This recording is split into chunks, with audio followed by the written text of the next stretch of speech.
Breaking news చూస్తున్నాం. మద్యం కేసులో ఎంపీ మిథున్ రెడ్డి అరెస్ట్ అయి జైలుకు వెళ్లిన విషయం తెలిసిందే. అయితే బెయిల్ మంజూరు చేయాలని ఆయన తరపున న్యాయవాదులు కోరుతున్నారు. ఈ మేరకు ఏసీబీ కోర్టులో బెయిల్ పిటిషన్ దాఖలు చేశారు. ఈ విచారణపై సస్పెన్స్ నెలకొంది. పిటిషన్ను కోర్టు స్వీకరించిన తర్వాత విచారణకు వచ్చే అవకాశం ఉంది.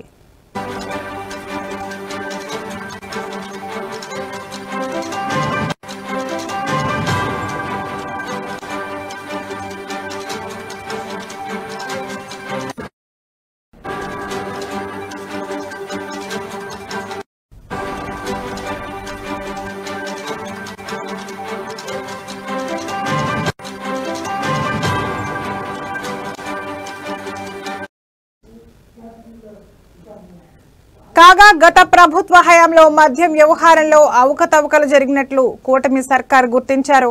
ఈ మేరకు కేసును సిట్కు అప్పగించింది. విచారణ చేపట్టడంతో పలువురు కీలక నేతలను అరెస్ట్ చేసి జైలుకు తరలించారు.